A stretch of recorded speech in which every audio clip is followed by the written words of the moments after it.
Hi hello மில்லனியர்ஸ், வணக்கம். நான் உங்கள் நண்பன் தணிகை. இது இந்த சேனலோட முதல் வீடியோ.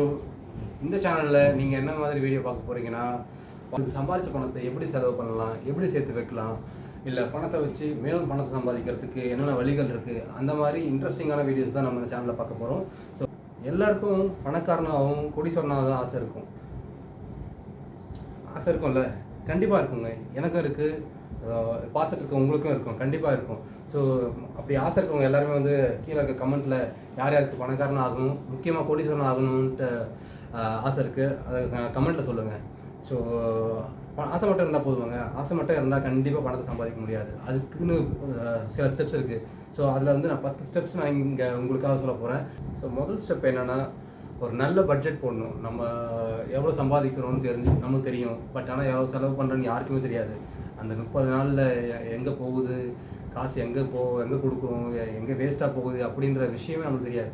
நீங்கள் பட்ஜெட் கரெக்டாக போட்டால் தான் 10,000 வருது, ஒரு 5,000 வெளியே போகுது, அங்கே போகுது சொல்லிட்டு கையில் மிச்சம் எவ்வளோ இருக்குன்னு தெரியும். நம்ம பட்ஜெட்டே போகலன்னா அது பாட்டு வரும், எந்த பக்கம் போகுது, இந்த பக்கம் ஒரு காசு எடுத்து வைப்போம், ஓட்டையாக இருக்கும், இந்த பக்கம் போயிடும். ரெண்டாவது பாயிண்ட் என்னென்னா, எமர்ஜென்சி ஃபண்ட். எமர்ஜென்சி ஃபண்டுனா அது பேர்லேயே இருக்கு பாருங்க. நம்ம எமர்ஜென்சிக்கு யூஸ் ஆகிற பணம் தான் அது எமர்ஜென்சி ஃபண்டு. பட்ஜெட் போடும்போதே வந்து எமர்ஜென்சி ஃபண்டுக்கும் ஒரு சில அமௌண்ட் எடுத்து ஒதுக்கி வச்சுருங்க. ஏன்னா என்றைக்கு நமக்கு வேலை போகும், என்றைக்கு நமக்கு என்ன ஆகும்னு சொல்லிட்டு கண்டிப்பாக அதை வந்து நம்ம பிளான் பண்ணி நம்ம வச்சுக்க முடியாது. ஸோ இந்த பணம் வந்து எப்போ நமக்கு தேவைப்படுமோ அப்போ யூஸ் பண்ணுற இடத்துல வச்சுக்கோங்க. நாளைக்கு நமக்கு ஃபார் எக்ஸாம்பிள் வந்து ஒரு அடிபட்டுடுச்சோ, இல்லைனா நாளைக்கு வேலை விட்டு தூக்கிட்டாங்களோ, அந்த டைமில் வந்து உங்களுக்கு இந்த பணத்தை எடுத்து ஒரு 6 மாதம் நீங்கள் மேனேஜ் பண்ணுற அளவுக்கு அந்த பணத்தை வச்சுக்கோங்க. ஸோ மூணாவது முக்கியமான பாயிண்ட் என்னென்னா, பேயிங் ஆஃப் த டெப்ட். அப்படின்னா என்னங்க? கடனை வந்து சீக்கிரமாக அடைக்கிறது. நம்ம முதல்ல என்ன பேசணும், பணக்காரன் ஆகணும், கோடீஸ்வரன் ஆகணும்னு சொல்லிட்டு பேசணும் இல்லைங்களா? அப்படி ஆகணும்னா முதல்ல பெரிய தடையாக என்ன இருக்குன்னா, நமக்கு கடன் தான். நம்மகிட்ட சொத்து இருக்கோ இல்லையங்க, கடன் நிறைய இருக்கும்.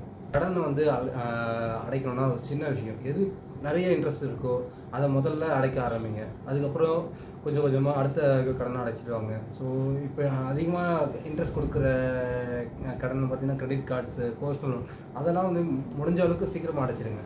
ஸோ நம்ம ஃப்யூச்சருக்கு இன்வெஸ்ட் பண்ணுறது, ஆமாம், invest for the future. So ஃப்யூச்சருக்கு இன்வெஸ்ட் பண்ணால் தாங்க, செலவு பண்ணிட்டே இருந்தால் எப்படி பணக்காரன் ஆக முடியும்? இன்வெஸ்ட் பண்ணால் தான் பணக்காரன் ஆக முடியும்.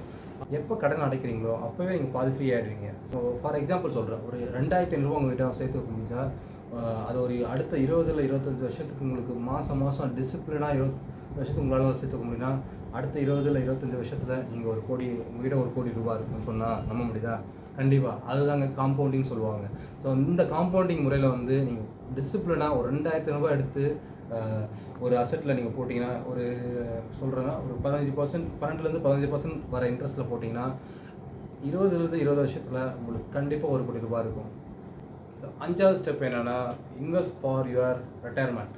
ஆமாம், ஃப்யூச்சருக்கு இன்வெஸ்ட் பண்ணியாச்சு, ஒரு பணத்தை ஒதுக்கியாச்சு. அடுத்தது நமக்கு நாளைக்கு என்ன நடக்கும், நாளைக்கு மீன்ஸ் இந்த 55 வயசு நான் சொல்கிறேன், நாளைக்கு என்ன நடக்கும்னு நம்மளுக்கு தெரியாது. ஸோ இப்போ ஒரு சின்ன அமௌண்ட்டு நீங்கள் எடுத்து அதுக்குன்னு ஒதுக்கி வச்சுருங்க.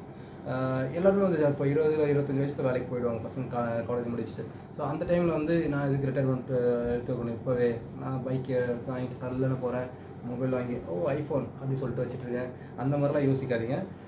20 25 வயசுலேயே சேர்த்து வைக்க ஆரம்பிங்க. அப்படி சேர்த்து வைக்க முடியலையா, தப்பே இல்லை. இப்போ 35 வயசில் இருப்பீங்களா, இப்போ கூட ஒரு பிரச்சனை இல்லைங்க, என்பிஎஸ்லேயோ இல்லை ஒரு ஈக்விட்டிலையோ எங்கேயாவது ஒரு இடத்துல சேர்த்து வைங்க.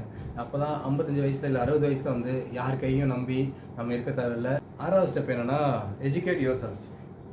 நம்ம எஜுகேட் பண்ணிகிட்டே இருக்கணும். ஒவ்வொரு வருஷமும் வந்து புது விதமான இன்வெஸ்ட்மெண்ட் ஸ்ட்ராட்டஜி வருது, புதுசாக உங்களுக்கு வந்து சேவிங்ஸ் ஆப்ஷன் வருது.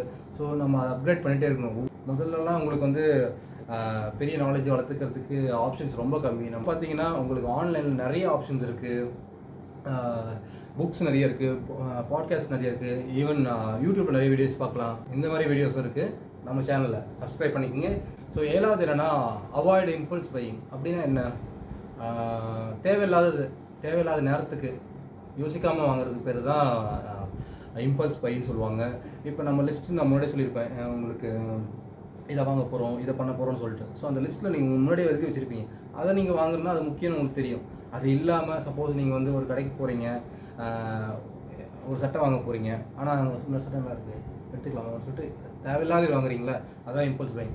ஸோ அது மட்டும் இல்லைங்க, அது அந்த ஒரு ரூ. 500 உங்களுக்கு பெரிய வித்தியாசமாக இருக்காது. ஆனால் அந்த ரூ. 500 வந்து இன்னும் ஒரு பெரிய அமௌண்ட்டாக போகும்போது உங்களோட வளர்ச்சி அது ரொம்ப பாதிக்கும். ஸோ எப்பவுமே பிளான் பண்ணிக்கோங்க, அவாய்ட் பண்ணுங்கள். அந்த இம்பல்ஸ் பையிங் வந்து அவாய்ட் பண்ணிக்கோங்க. எட்டாவது, உங்களை இன்ஷூர் பண்ணுங்கள். இன்சூரன்ஸ் தான் ரொம்ப முக்கியமான விஷயம். எப்போ நீங்கள் சம்பாதிக்க ஆரம்பிச்சிங்களோ அப்போவே வந்து உங்களை சுற்றி இருக்கிறவங்களுக்கும் நீங்கள் ரொம்ப முக்கியமாக இருப்பீங்க. உங்கள் அம்மா அப்பா, கல்யாணம் இருந்ததுன்னா உங்கள் ஒய்ஃபு, குழந்தை இருந்ததுன்னா உங்கள் 2 குழந்தைங்க 3 குழந்தைங்க. ஸோ அவங்க எல்லாருக்குமே வந்து நீங்கள் ரொம்ப முக்கியமாக இருப்பீங்க. சப்போஸ் உங்களுக்கு இதாக ஆகிட்டு நீங்கள் இல்லாமல் போயிட்டீங்கன்னா அந்த ஃபேமிலி யார் பார்த்துப்பாங்க? ஸோ கொஞ்ச நாளைக்கு எமோஷ்னலாக அவங்க கஷ்டப்படுவாங்க. ஆமாம், எல்லாருக்குமே இருக்கும். பட் ஆனால் வாழ்க்கை ஃபுல்லாக இருந்து அவங்க எக்கனாமிக்கலாக கஷ்டப்படுவாங்களே. ஸோ அது மட்டும் நீங்கள் விட்டுட்டு போயிடாதீங்க. ஸோ ரொம்ப முக்கியமான விஷயம் வந்து நீங்கள் உங்களை இன்ஷூர் பண்ணிக்கிறது. 9th ஸ்டெப் வந்து கண்டிப்பாக வந்து எல்லாருக்குமே ஒரு ஆசை இருக்கும். வாழ்க்கையில் ஒரு கார் வாங்கணும், ஒரு வீடு வாங்கணும், ஒரு ஃபாரின் ட்ரிப் போகணும். ஸோ அந்த மாதிரி எல்லாருக்குமே ஆசை இருக்கும். மனுஷனாக பிறந்த ஆசை இல்லாமல் இருக்க முடியுமா? ஸோ அந்த மாதிரி எல்லாருக்குமே ஆசை இருக்கும். ஆனால் அது எல்லாமே வந்து முன்னாடியே பிளான் பண்ணிக்கோங்க. பணத்தை சேர்த்து வச்சு செலவு பண்ணுங்கள், கடன் வாங்கி செலவு பண்ணாதீங்க. So plan for your major expense. வீடு வாங்குறீங்கன்னா முன்னாடியே டவுன் பேமெண்ட் சேர்த்து வைங்க. முடிஞ்சளவுக்கு எவ்வளோ மேஜராக சேர்க்க முடியுமோ சேர்த்து வச்சுட்டு அதுக்கப்புறம் வந்து ஸ்பெண்ட் பண்ணுங்கள். அப்போ தான் வந்து அந்த பணத்தோட அறிவு வந்து நம்மளுக்கு தெரியும். ஸோ ஃபைனல் 10வது பாயிண்ட் என்னென்னா, ஒரு ப்ரொஃபஷனலாக போய் பாருங்கள். நம்ம பணம் வந்து நம்மக்கிட்ட சேர ஆரம்பித்ததும், நம்ம எல்லாத்தையும் பிளான் பண்ண ஆரம்பித்ததும், பணம் வந்து இப்போ க்ரோ ஆரம்பிச்சிருக்கும். ஸோ அப்போ வந்து நம்ம பார்க்கணும்.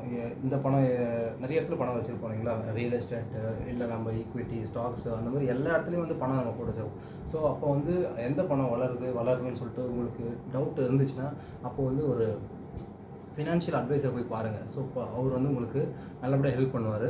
ஸோ ஒரு முக்கியமான விஷயம், இதெல்லாம் பண்ணுறதுக்கு ரொம்ப பயங்கரமான டிசிப்ளின் வேணும். ஒரு மாதம் பண்ணிவிட்டு இன்னொரு மாதம் விட்டுட்டிங்கன்னா கோடியில் நீங்களும் ஒருத்தராக இருப்பீங்க. இதை நீங்கள் கரெக்டாக ஃபாலோ பண்ணிங்கன்னா கோடீஸ்வரராக இருப்பீங்க.